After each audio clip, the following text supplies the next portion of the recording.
Saludos amigos de Principalmente, su programa de interés jurídico e institucional. En esta entrega nos acompaña el magistrado Segundo Monción, magistrado juez del Tribunal Superior del Departamento Norte. Con él conversaremos sobre importantes temas del derecho inmobiliario. Acompáñenos.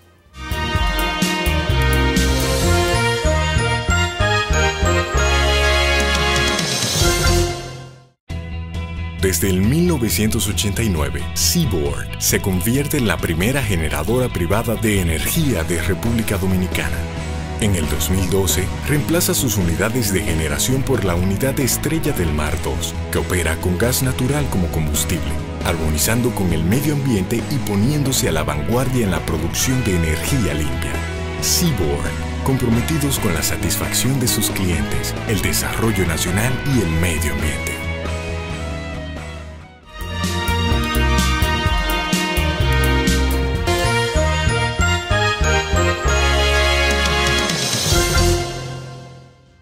Saludos amigos de Principalmente. Hoy Principalmente cuenta con la presencia de un habitué de este programa, uno de los jurisconsultos dominicanos que más ha aportado a la literatura del derecho en nuestro país. Se trata del magistrado Segundo Monción, juez presidente del Tribunal de Jurisdicción Original del Departamento Judicial de Santiago. Siempre que hemos contado con la presencia del magistrado Segundo Monción, le dejamos el emplazamiento a que en una próxima oportunidad tendrá que venir aquí Principalmente. Y debo decir que cada vez que le llamamos, cada vez que se produce ese emplazamiento, aquí lo tenemos, de manera puntual. De manera que para nosotros siempre Principalmente es un honor contar con la presencia del magistrado Segundo Monción Leonardo. El magistrado, aparte del ejercicio profesional del derecho que mantuvo en todos los tribunales del país antes de asumir la posición de juez, también tiene un ejercicio académico. Es profesor de maestría, profesor de varias asignaturas en diferentes universidades del país, pero también, como decíamos al principio de la introducción, es uno de los juristas, de los jurisconsultos que más ha aportado a la literatura jurídica en República Dominicana. Varias obras escritas sobre la materia de la jurisdicción inmobiliaria y otros aspectos importantes del derecho. Ahora, próximamente viene con la publicación de una obra interesantísima, también vinculada al derecho inmobiliario, pero relacionada con el derecho constitucional. De esos aspectos vamos a hablar en esta oportunidad con el magistrado y profesor Segundo Monción. Magistrado, es un placer tenerlo nueva vez aquí en Principalmente. El placer es mío, profesor. Usted sabe que este es uno de los programas favoritos míos, precisamente porque, como le dije en una ocasión que estuve por aquí, este programa constituye una academia del derecho. Los abogados lo esperan los domingos para verlo, para orientarse, edificarse. Yo mismo me he edificado con muchísimas personas que usted ha traído aquí, profesor, que ha sido de grandes utilidades para nosotros los abogados. Así que el placer es mío, profesor. Mire, ahora usted ha iniciado otro de los aportes importantísimos que usted le ha hecho a la bibliografía jurídica de nuestro país, y próximamente usted pondrá en circulación su última obra. Más o menos, déle un avance. ¿Cómo no? A los colegas abogados, pero también al público inmenso Principalmente, que siempre está interesado en estos temas que son importantes y trascendentes para el devenir y el día a día de sus vidas. Cómo no. Este libro se llama Los recursos en la jurisdicción inmobiliaria y por ante el Tribunal Constitucional. Es un libro que tengo muchos años escribiéndolo, pero el libro de la litis sobre derecho registrado, que como usted sabe, hemos hecho una cuarta edición en abril de este año 2018, cuya edición se agotaron 2.000 ejemplares en un tiempo récord. Hubo la necesidad de hacer una tirada de 500 ejemplares más y ya se agotaron. Un libro que ha llamado mucho la atención y eso hizo que paralizara la puesta en circulación de esta obra de los recursos en la jurisdicción inmobiliaria y por ante el Tribunal Constitucional. Este libro será publicado en el mismo lugar que siempre lo ponemos a circular y luego en todas las provincias, pero primero inicia por el Gran Almirante de Santiago. Eso es el viernes 25 a las 7 de la noche, ahí estaremos poniéndolo a circular. Un libro que se torna interesante por los temas tanto pragmáticos, en el campo práctico como en el campo doctrinario, profesor, porque hasta el día de hoy en la República Dominicana no existe una literatura de las vías de los recursos propiamente en la jurisdicción inmobiliaria. Recientemente salió publicado un libro que habla de los recursos en sentido general, pero no desarrolló los temas propios de los recursos, la vía de impugnación propia de la jurisdicción inmobiliaria. De manera que estábamos con carencia, con relación a un texto que especificara los recursos en la jurisdicción inmobiliaria. Este libro consta de 20 capítulos, donde desarrollamos todos los concernientes a recurso de apelación principal, recurso de apelación incidental, lo concerniente a la vocación, en el ámbito mismo de la apelación, tanto la vocación general como la vocación especial. Y es importante porque en la República Dominicana, en materia civil, existen dos tipos de vocación, tanto la vocación general derivada del artículo 473 del Código de Procedimiento Civil, como la vocación especial derivada del artículo 8 al 19 de la Ley 834, que tiene que ver con la impugnación le contradit. En la jurisdicción inmobiliaria solamente existe la vocación especial, la vocación general. No existe la vocación especial porque aquí no existe el recurso de impugnación le contradit. Y eso es importante. Ya tenemos hasta jurisprudencia reciente de la tercera sala de tierra de la Suprema Corte de Justicia que establecen que el recurso de impugnación le contradit es inadmisible porque es extraño a la jurisdicción inmobiliaria. Cada vez que un juez, y ese es un recurso especial, en mi obra yo digo que los recursos se clasifican en 4 grandes grupos.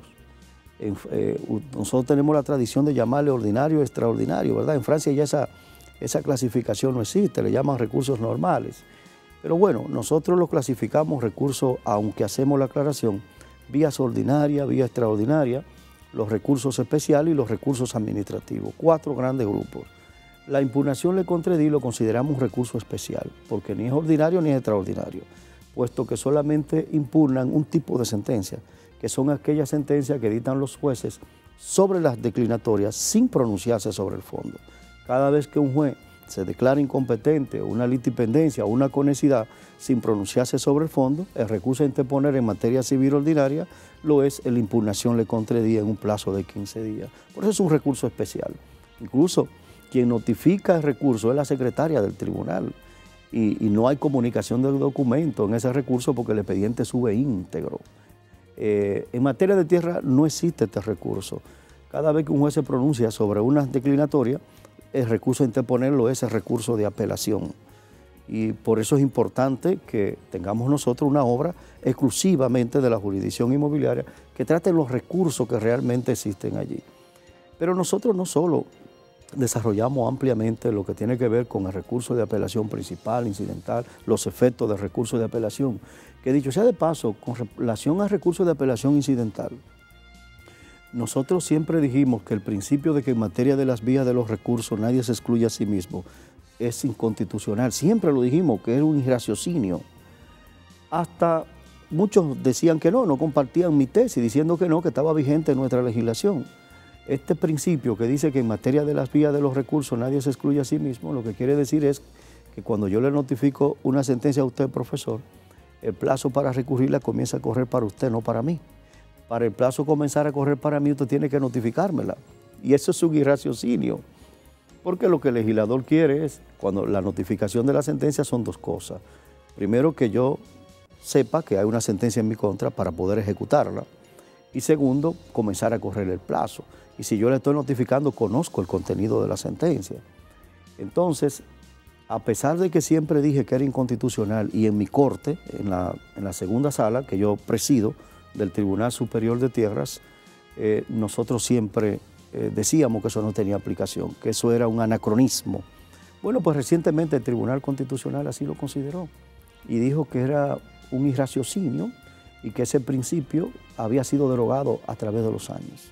Que dicho sea de paso, el proyecto de reforma del Código de Procedimiento Civil que cursa en el Congreso Nacional actualmente, y creo que se va a aprobar porque hay consenso, establece que cuando A le notifica la sentencia B, el plazo comienza a correr tanto para A como para B, de manera que deroga el principio de que en materia de las vías de los recursos nadie se excluye a sí mismo. Magistrado Monción, a propósito de esa nueva obra, su más reciente obra, que es sobre los recursos en la jurisdicción, pero también ante el Tribunal Constitucional. Correcto. Yo quiero tomar ese último aspecto y aprovechar que ya usted hizo referencia incluso a decisiones del Tribunal Constitucional y tratándose de el órgano de cierre, ¿no? Y que establece precedentes vinculantes. Obviamente las decisiones del Tribunal Constitucional tienen impacto en las distintas áreas, digamos en la jurisdicción ordinaria y en las jurisdicciones especializadas. Siendo la jurisdicción inmobiliaria de tal importancia, ¿cuál sería, digamos, si fuéramos a hacer una evaluación al día de hoy de la jurisprudencia del Tribunal Constitucional? ¿De algún modo ha habido sentencias que impactan la jurisdicción de tierra? Sí, varias y muy importantes sentencias. Recientemente el Tribunal Constitucional dictó una sentencia diciendo que yo podía recurrir a un lanzamiento de lugar a través del amparo en materia de terrenos registrados.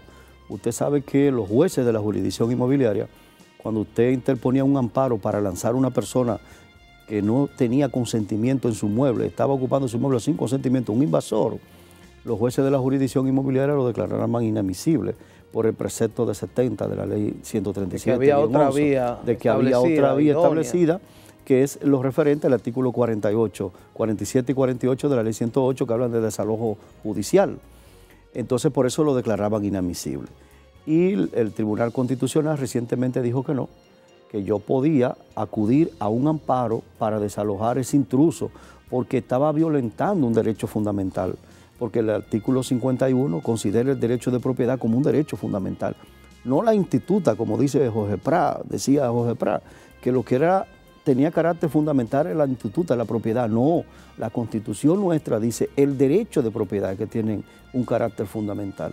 De manera que el Tribunal Constitucional dijo que como el derecho de propiedad es un derecho con rango fundamental y no podía estar siendo, no podía violentarse ese derecho de manera arbitraria con una persona que no tenía ninguna autorización para ocuparlo, dijo que podíamos acudir a través del amparo en ese desalojo. Un precedente interesantísimo, porque es una vía más expedita, más rápido, ¿verdad? Y otro precedente que me gustó mucho es en lo relativo al tercer adquiriente a título oneroso y de buena fe.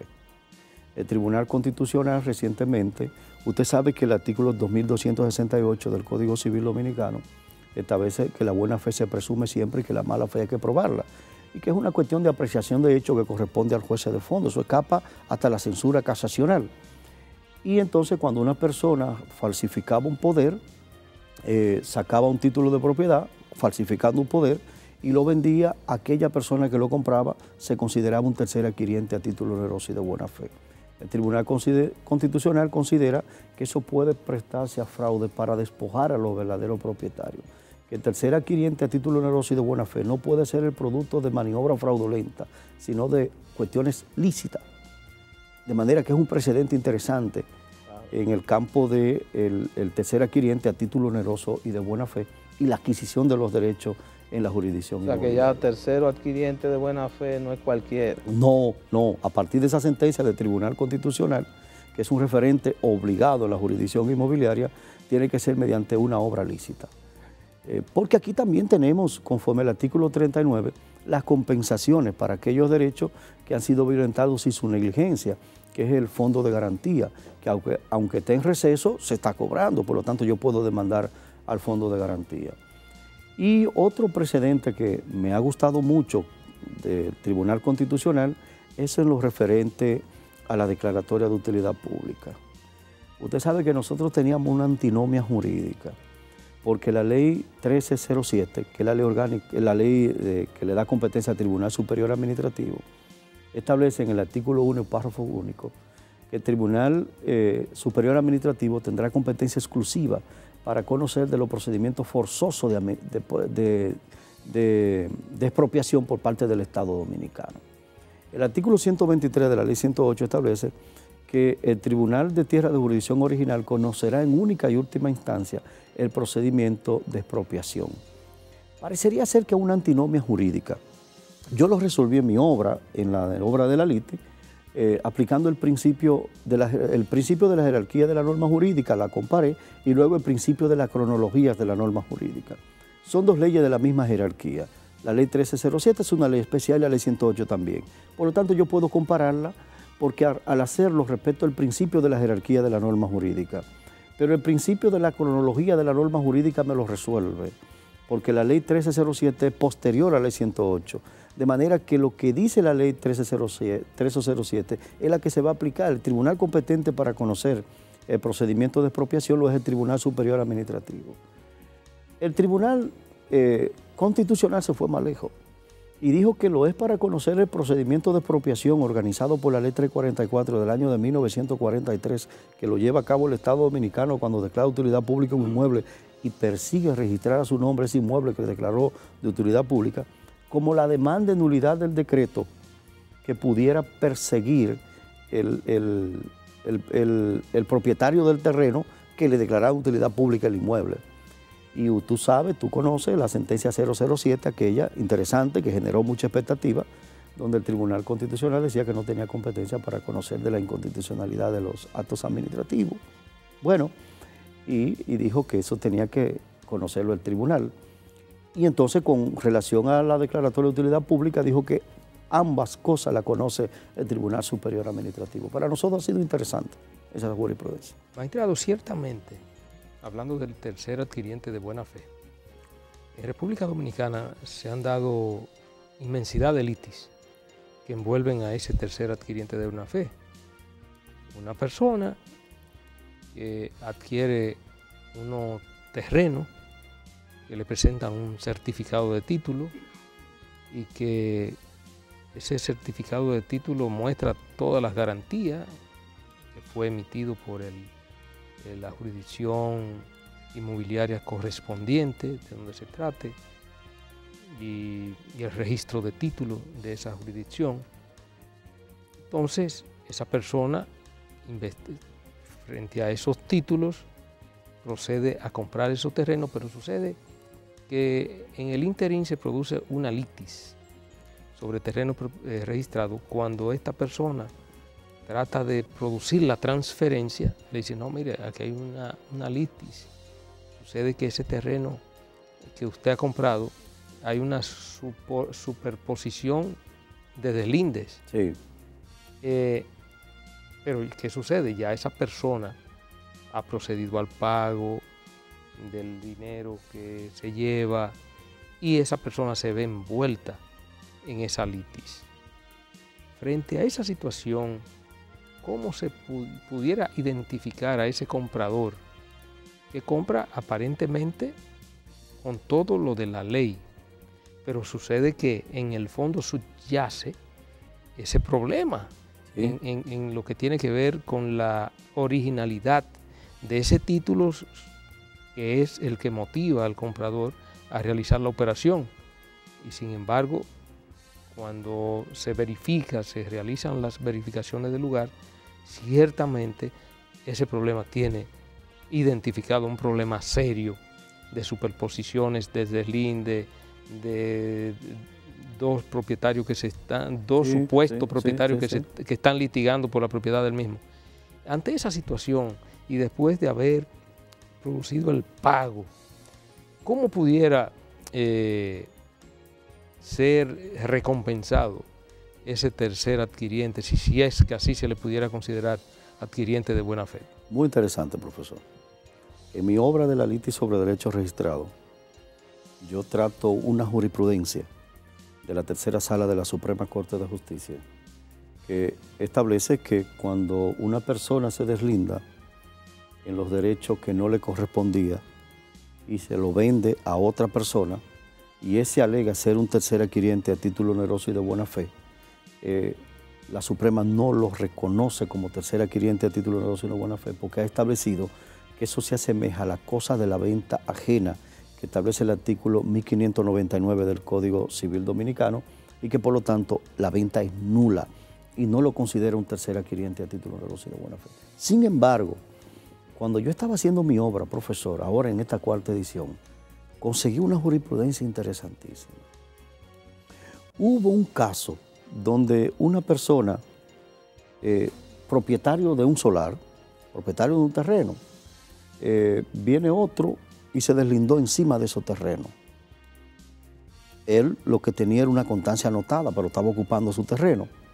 Y cuando él fue a hacer su deslinde, el deslinde de él salía superpuesto. Y la Suprema dijo ahí, interesantísimo, yo lo desarrollé. No siempre que un inmueble está superpuesto es nulo. Porque la regla general es que si hay una parcela que tiene una superposición de plano, un solapamiento, la que está montada es nula. Esa es la regla general, porque está en el aire. La Suprema dijo, no, no siempre. Porque si se demuestra que esa persona que se deslindó primero, se deslindó en un lugar que no le correspondía, el deslinde mío que ahora sale superpuesto va a ser el verdadero, el válido, el correcto y se va a anular al primero que se hizo que no está superpuesto. Pero para ello hay que demandar la nulidad de ese deslinde de primero que se hizo porque el mío ahora sale superpuesto porque tú te deslindaste primero que yo no sabía que tú te habías deslindado. Cuando yo comienzo mi procedimiento de deslinde, entonces me encuentro en mensura que ya hay un deslinde en mi propiedad y el mío está superpuesto. Si yo continúo y lo hago, el mío será nulo, siempre va a ser nulo. No, dice la Suprema, no siempre que está superpuesto es nulo. Si yo demuestro que el que se deslindó, aunque fue primero que yo, se deslindó en mis derechos, yo puedo demandar la nulidad de ese deslinde para que el mío entonces carga abajo, estaba arriba porque está superpuesto, baje y se convierta en el deslinde verdadero. O sea que eso se puede pelear. Interesante, profesor, porque sí, es muy interesante, porque también se puede dar la siguiente situación que yo estoy seguro que se ha dado. Hay personas que tienen ocupación por años, sí, por décadas de determinado terreno. No han producido el deslinde, tienen la ocupación que se va transmitiendo incluso de generación en generación, pero nunca han hecho el deslinde y no han producido el saneamiento de esos terrenos, pero lo han ocupado toda la vida. Así es. Viene alguien muy hábil, adquiere unos terrenos por ahí cerca y no solamente deslinda la parte que él compró, sino que deslinda, aprovecha y todos los terrenos por ahí, aún estando ocupados, ocupación pacífica lo deslindan y sacan título. Y después, entonces, totalmente legal. Aparentemente legal, sí, todos esos deslindes, porque no le notifican generalmente esos deslindes a las personas que están ocupando. Y deslindan, y después que deslindan, sacan título. Entonces dicen, le notifican a esa gente que son después que vence el año. Exacto. Después del año. Después del año le notifican a esas personas que tienen decenas de años viviendo y ocupando esa tierra. Miren, le damos un plazo de tanto para y hemos tenido problemas serios. Sí, pero yo le tengo una solución. Mire, ciertamente es un saneamiento, mensura para saneamiento, no un deslinde. Correcto. Porque si es un deslinde en terreno que no está saneando, un deslinde es nulo en la parte que no está saneada. Porque primero hay que sanear, registrar y luego deslindarse. Eso es un saneamiento, una mensura para saneamiento. Lo que se hizo fue que se saneó y saneó la parte también que él no ocupaba. El problema es que el artículo 86 de la ley 108 establece un plazo de 1 año para la demanda en revisión por causa de fraude. Los abogados lo saben y lo que hacen es cuando sanean, ahora es difícil hacerlo porque ahora actuamos con GPS y es fácil. El juez dice en el artículo 76 del reglamento que por lo menos una vez el juez de jurisdicción original cuando está saneado debe trasladarse a constatar de que ciertamente quien está pidiendo el saneamiento lo está poseyendo, porque la posesión es que origina derecho. Si no tiene posesión, no tiene derecho. Y entonces, lo que hace es que se lo adjudicaban y esperaban que pasara el año para demandarle desalojo, cuando tú no me podías demandar. Mire, hay un caso de especie. No cabe duda de que esa mensura fue de manera irregular, puesto que la ley establece que para yo sanear una parcela, lo primero que tengo que poseerla y notificar a los colindantes de esa parcela que pretendo sanear. Primero no cité a los colindantes, ya es una irregularidad. Como venció el año, yo no puedo interponer el recurso que ataque esa sentencia, que es la revisión por causa de fraude, y esa regla tiene una excepción, que para aquellas personas que han adquirido esa propiedad antes de sanearla pueden demandar intraferencia, ha dicho la Suprema, en cualquier tiempo, y lo ha establecido de manera reiterada, por ejemplo, en el Boletín Judicial 1075, junio del 2000, página 707 hasta la 713, la tercera sala ha mantenido esa jurisprudencia. Pero yo he establecido de que en cualquier época, porque no hay plazo, yo puedo demandar la nulidad de esa mensura como una litis sobre derecho registrado, profesor. Hay un precedente en eso, se puede demandar. La mensura, no interponer recursos porque devienen inadmisibles. Y la violación al plazo prefijado es de orden público, conforme 47 de la ley 834, y los jueces lo van a hacer de oficio. Pero yo puedo demandar la nulidad de la mensura para que se vaya todo. O sea que hay una solución distinta a la que sería la del legislador. Típica, la del legislador, que es la revisión por causa de fraude. Así es. Se dice la nulidad sería la... De la mensura. De la mensura. De la mensura. Y se convierte en una litis sobre derecho registrado. Muy bien. Usted ha señalado que bueno, que ahora hay GPS o la geolocalización. Georreferenciación.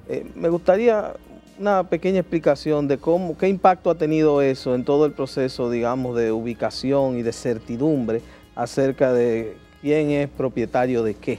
Muy interesante, profesor. Nosotros pasamos de una mensura de amarre que teníamos a una mensura con GPS por satélite. A partir del año 2005, bueno, antes del año 2005 nosotros teníamos un caos en la República Dominicana, porque nosotros, a no tener una mensura con GPS, con satélite, sino con aspectos rudimentarios, con teodito, lo que hacíamos era, profesor, que nos lanzábamos de una parcela para llegar a la otra. Y si esta estaba mal, todo el trabajo que yo hacía estaba mal. De manera que había superposiciones totales y parciales de manera permanente.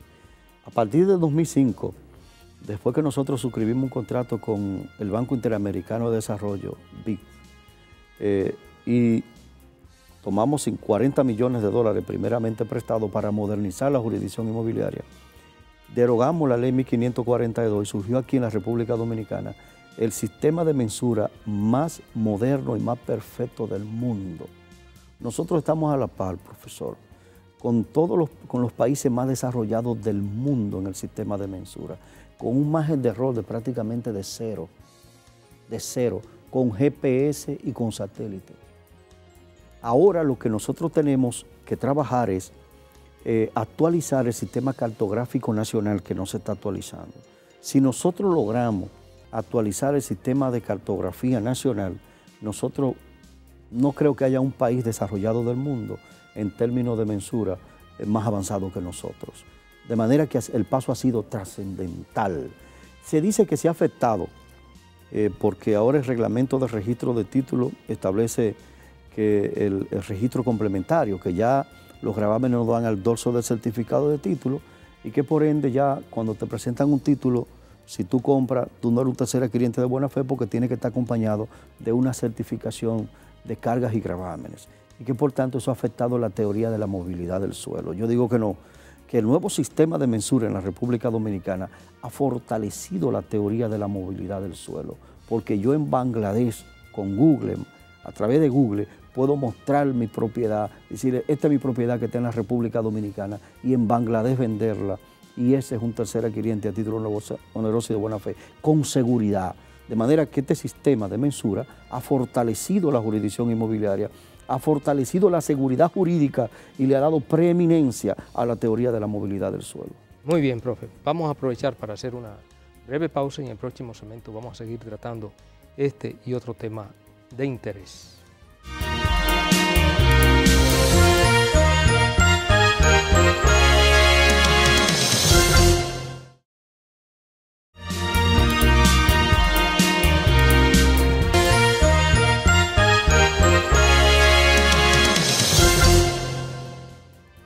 Seguimos, amigos, en Principalmente hoy con la gratísima presencia del profesor Segundo Monción.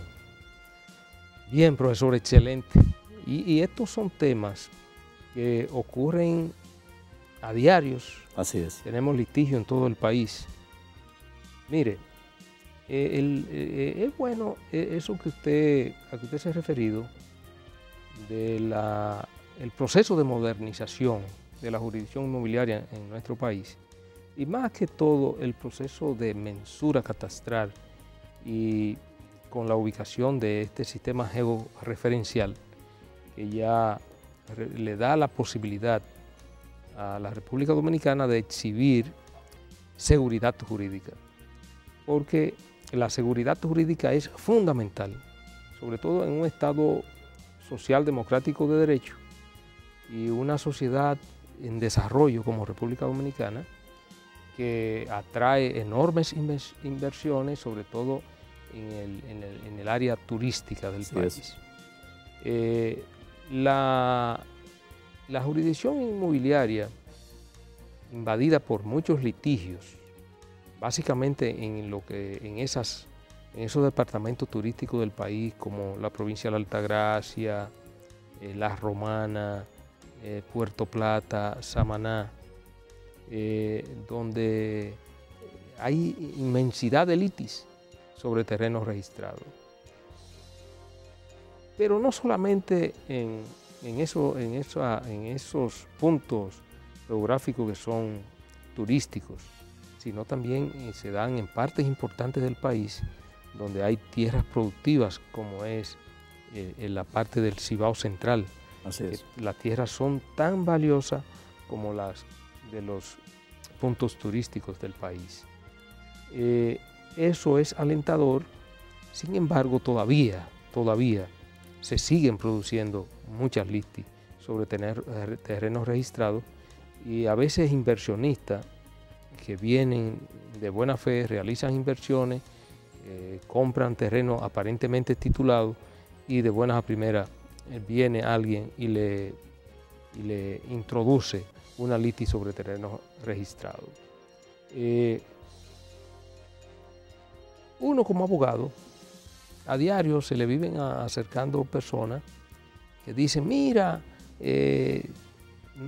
mi abuelo era dueño de una tierra, y esa tierra, una persona se apoderó de ello, ya le sacaron título. O sea, a veces con simples expectativas, y tratan de originar una litis sobre el terreno. Nosotros, por ejemplo, somos muy cautos en ese sentido, y decimos que si no hay título, no hay posibilidad de adquirir derechos. Pero sin embargo, hay abogados que se aventuran y de una u otra manera se involucran en ese tipo de litis y generan situaciones.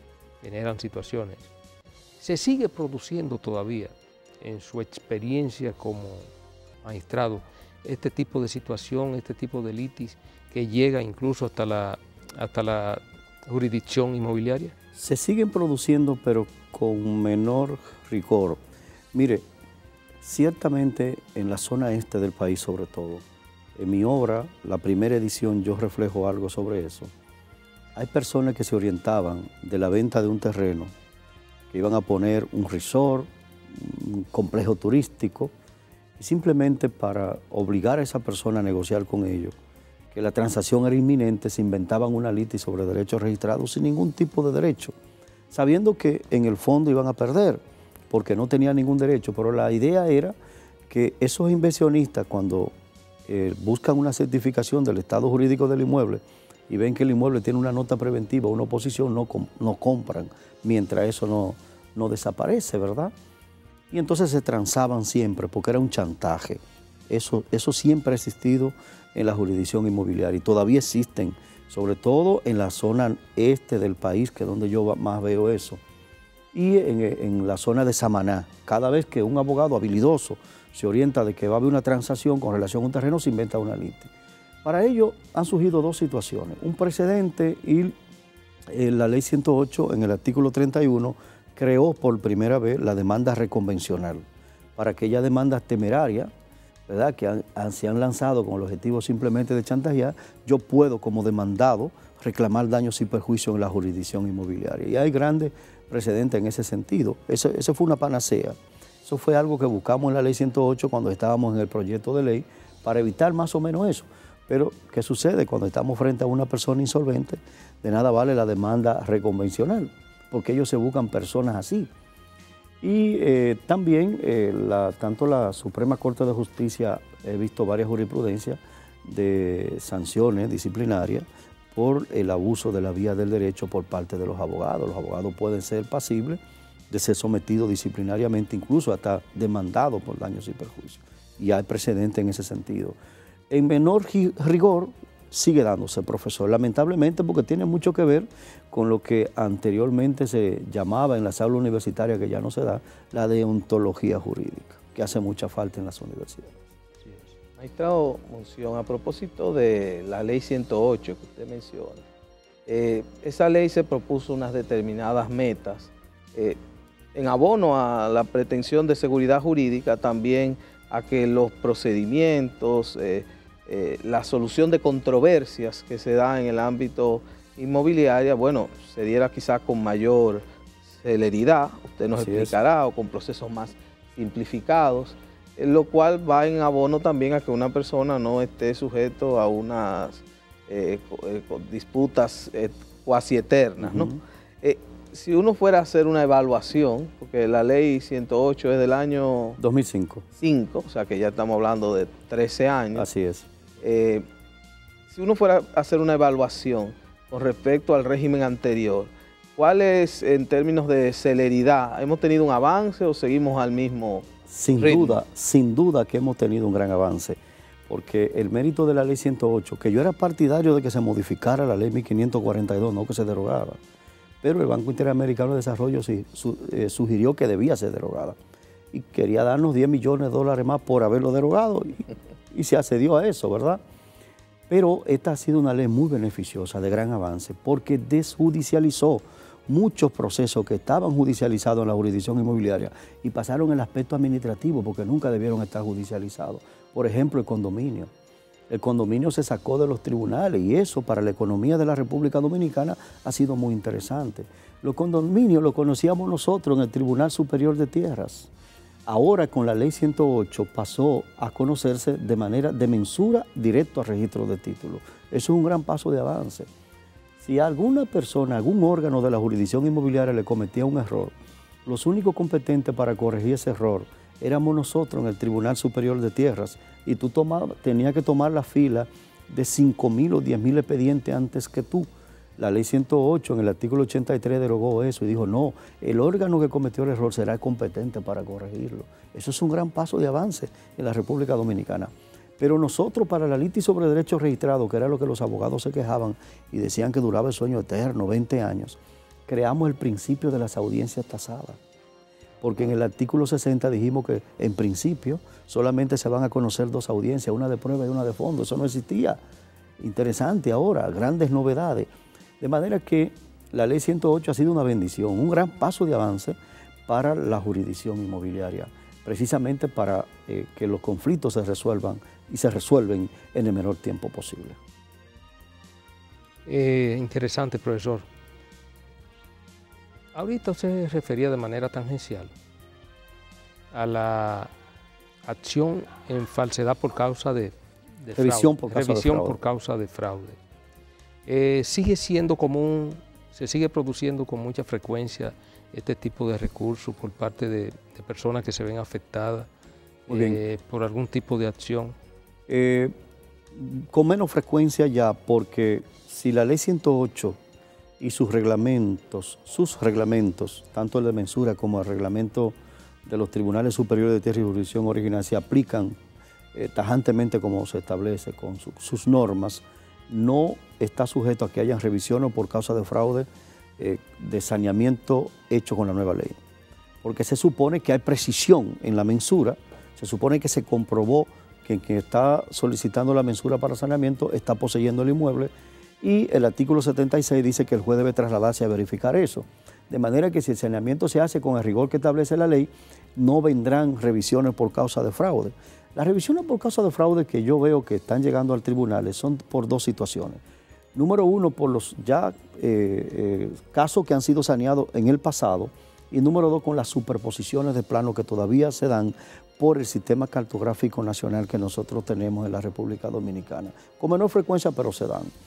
Y la revisión por causa de fraude es lo único que puede resolver cuando una persona se adjudica una propiedad con maniobra, con reticencia, ¿verdad? Sin ser el propietario, pero tiene un plazo muy perentorio, que es un plazo de 1 año a partir hoy día de la expedición del certificado de título. Y la revisión por causa de fraude se conoce en única y última instancia, la conoce únicamente el Tribunal Superior de Tierra. Y yo le digo, algunos libros que veo que se han escrito por ahí, que se han publicado, diciendo que sí, en una revisión por causa de fraude, el demandado y el demandante se pone de acuerdo, dice el demandado, sí, reconozco que la parcela es del demandante, que el Tribunal Superior de Tierra puede revocar la sentencia de jurisdicción original y atribuirle los derechos al demandante, y eso no es correcto. El recurso de revisión por causa de fraude no es un proceso atributivo del derecho. En ningún caso el Tribunal Superior de Tierra dice quién es el propietario de la parcela. Lo único que dice el Tribunal Superior de Tierra es si hubo o no hubo fraude. Y si hubo fraude, anula la sentencia y ordena un nuevo saneamiento. Y en ese nuevo saneamiento no sabemos quién será el propietario. Posiblemente el propietario no sea ni el demandante ni el demandado en la revisión por fraude, sino un tercero que no participó en ninguna de las dos. Es por ello que el Tribunal Superior de Tierra en ningún caso puede decir quién es dueño ni atribuirle derecho a nadie en una revisión por causa de fraude, porque ese no es un proceso atributivo de derecho.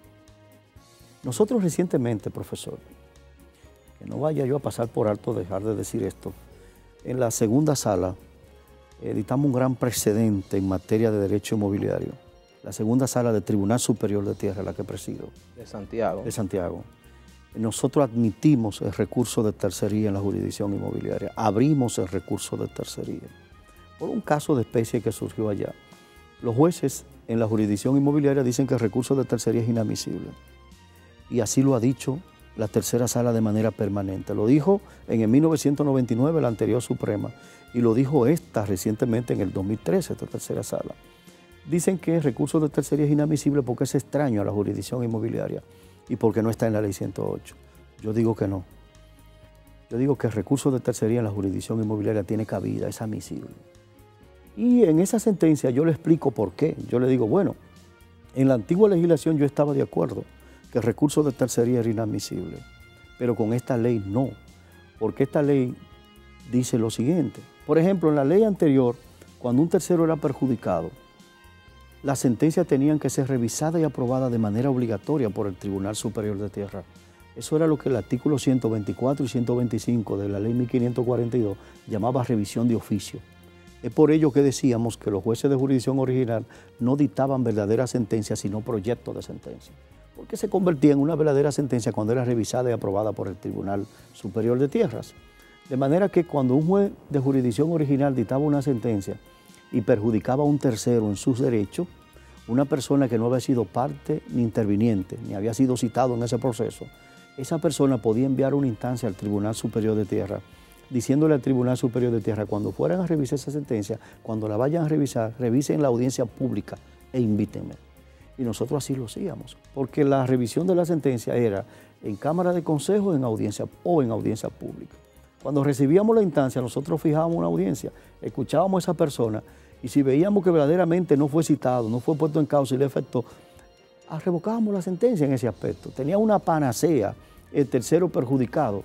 Con la ley 108 se derogaron los artículos 124, 125 y 126. Ya no hay revisión de oficio, solamente hay apelación. Pero el artículo 80 dice que solamente pueden apelar a aquellas personas que hayan sido parte o intervinientes.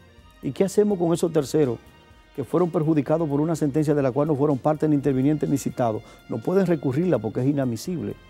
Entonces el artículo 474 del Código de Procedimiento Civil dice que todas aquellas personas que sin haber sido parte o interviniente en un proceso resultan perjudicados por una sentencia tienen derecho a deducir la tercería.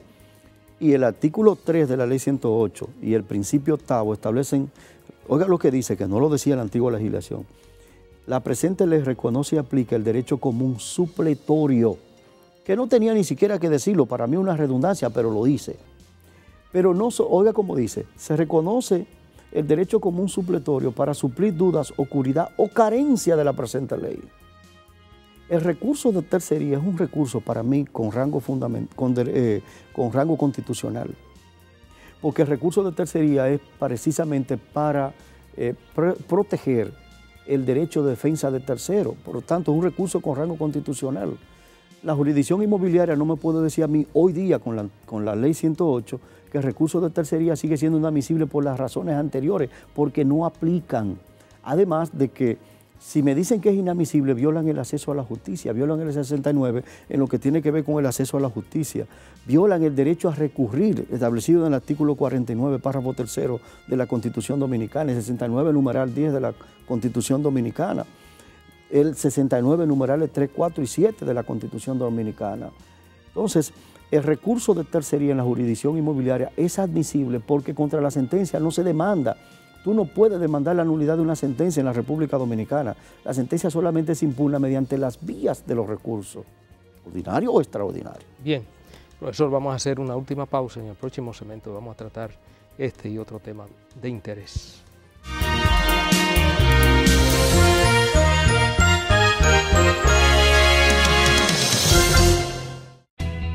Desde el 1989, Seaboard se convierte en la primera generadora privada de energía de República Dominicana.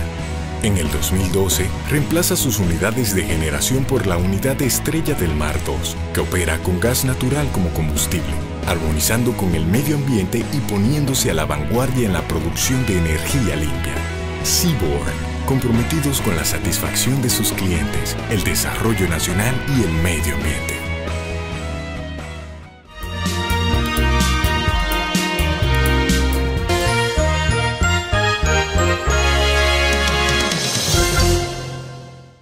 Bien, profesor, excelente participación, como siempre. Gracias. Como siempre, y los comentarios que nos hacen los amigos en diferentes puntos del país cuando usted participa es que la verdad que son edificantes su participación aquí principalmente. Mire, hay un aspecto que yo quisiera que tratáramos antes de concluir su participación, que tiene que ver con una figura que por años ha jugado un papel preponderante en lo que tiene que ver con las litis que se dan en materia inmobiliaria, y es la figura del abogado del Estado, el Ministerio Público. Cuando se promulgó la ley 108-5 sobre la jurisdicción inmobiliaria, recuerdo que fue precisamente en la etapa en que nosotros nos iniciábamos como Procurador General de la República, un año después, y estaba la disyuntiva de si desaparecía la figura del abogado del Estado. Entonces hubo un fuerte movimiento sobre los ministerios públicos que, ¿verdad?, desempeñaban su función y que prácticamente podían quedar sin empleo. Por una comisión inmobiliaria. Por una comisión inmobiliaria. Ese era el proyecto de ley, establecía la comisión inmobiliaria. Entonces, bueno, hubo esa movilización y finalmente esa parte de la ley nunca se excluyó y nunca entró en funcionamiento. Y se mantiene como hasta la fecha la figura del abogado del Estado. Así es. Que juega su rol. Así es. En todo lo que tiene que ver con, sobre todo con la disposición de la fuerza pública. Los invasores. Los invasores de terrenos registrados con propiedad. En fin, sigue siendo un actor o un operador muy importante de la jurisdicción inmobiliaria, el abogado del Estado. Y ya incluso tenemos abogado del Estado, aparte del distrito, el departamento central, que está ubicado en el Distrito Nacional, tenemos en el este, tenemos en el nordeste, San Francisco de Macorís, y tenemos también en Santiago. Correcto. O sea así que es. Ya con autonomía cada uno del otro, porque antes solo existía el del Distrito Nacional y que operaba en el Distrito Nacional, que Así tenía es. jurisdicción nacional. Y obviamente con la multiplicidad de litigios que se generaban en todo el país, la verdad que era un trabajo muy fuerte. Pero hubo un acontecimiento interesante en la época suya, profesor. Sí. Primero, la modernización de la jurisdicción inmobiliaria, hay que reconocer que se debe a la iniciativa del presidente Fernández, en esa época, que fue que dio el apoyo para suscribir este contrato apoyado por el Estado Dominicano con el Banco Interamericano de Desarrollo. Y segundo, el presidente Leonel Fernández sometió un proyecto de ley que finalmente se aprobó, que es la Ley 51-07. Y esa ley modificó la Ley 108 porque nosotros cometimos el yerro, sin consultarlo con el Poder Ejecutivo, de fusionar la Dirección Nacional de Mensura Catastral con la Dirección Nacional de Catastro, que es una institución del Estado, dirigido por un agrimensor designado por decreto por el Poder Ejecutivo, y nosotros la fusionamos, ambas instituciones, para que en la Ley 108 surgiera así pasó.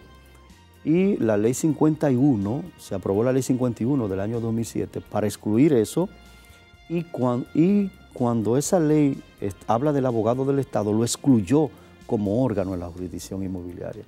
Entonces tenemos este gran debate en la jurisdicción inmobiliaria, si el abogado del Estado sigue siendo un órgano o no de la jurisdicción inmobiliaria, a pesar de que ejecutan nuestras sentencias que requieren la ejecución forzosa, ¿verdad? El auxilio de la fuerza pública, el abogado del Estado. Pero la Ley 51, en el artículo 2, excluye al abogado del Estado como órgano de la jurisdicción inmobiliaria y solamente deja a los tribunales superiores de tierra, la Dirección Nacional de Mensura y la Dirección Nacional de Registro de Títulos, y excluye al abogado del Estado. ¿Lo excluye o lo omite? Lo omite.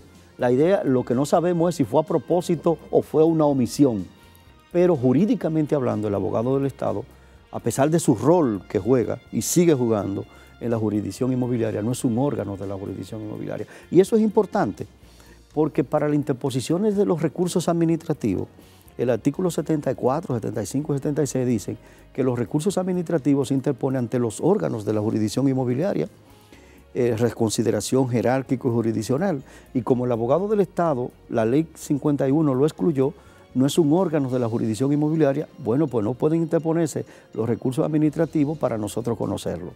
Interesante discusión que se está suscitando con respecto a eso. Mire, hay algo brevemente, en 2 ocasiones usted ha hecho referencia, a propósito de algunas preguntas que le he formulado en el aspecto de la seguridad jurídica, que también, así como ha habido un avance con el uso de la tecnología para la ubicación, hay un tema pendiente con el sistema cartográfico nacional. No queremos que termine este programa sin que usted nos ilustre acerca de cuáles son esos temas pendientes. Sí, lo que pasa es, se necesitan muchos fondos, se necesitan fondos para eso, y que se ha generado por parte del Estado Dominicano. Lo que pasa es que el sistema cartográfico nacional no se actualiza, actualmente no está actualizado. Y como no se actualiza, tienes mensuras que se han hecho. Por ejemplo, ¿cuántos deslinde de subdivisiones habremos aprobado nosotros en los últimos 2 años? Alrededor de 20.000, 30.000 mensuras. Eso nos consta en el sistema cartográfico nacional. Tal vez cuenta un 20%. Maneja ese? El Estado Dominicano. Okay. El Estado no dentro de la jurisdicción inmobiliaria, sino catastro. No, catastro no. La dirección de catastro, correctamente, la dirección de catastro, dirigido por este agrimensor designado por el Poder Ejecutivo mediante decreto. Es una institución del Estado Dominicano. Y es fácil. Nosotros conversábamos con el nuevo director de mensura, ahora recientemente designado, y decía, mira, la preocupación de nosotros, le decía yo, es que ustedes a veces mandan inspecciones cartográficas y las inspecciones cartográficas en la República Dominicana no pueden ordenarse, deben ser inspecciones físicas, porque el sistema cartográfico nacional tiene un margen de error de un 70%, profesor, porque no está actualizado. ¿Qué hay que hacer? Bueno, inversiones, nombrando un nuevo personal técnico a los fines de que esas mensuras que están aprobadas en mensura, que ya se han ejecutado, muchas de ellas se han anulado por sentencia que han adquirido la autoridad de la cosa irrevocablemente juzgada y allí no consta.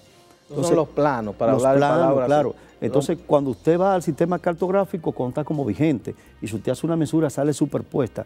Pero cuando usted dice a un agrimensor, vaya físico, dice que no, que allí no hay una tal superposición, porque no está actualizada. Hay que nombrar un nuevo personal técnico calificado que actualicen el sistema cartográfico nacional. Profesor, una inquietud que me ha surgido a raíz de su exposición.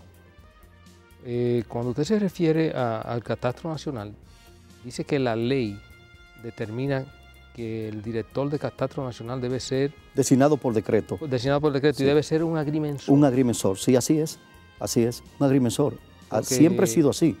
Era la ley 317. O mensura catastral? No, Dirección Nacional de Catastro. La Dirección Nacional de Mensura es una institución adscrita al Poder Ejecutivo, a la Suprema Corte de Justicia.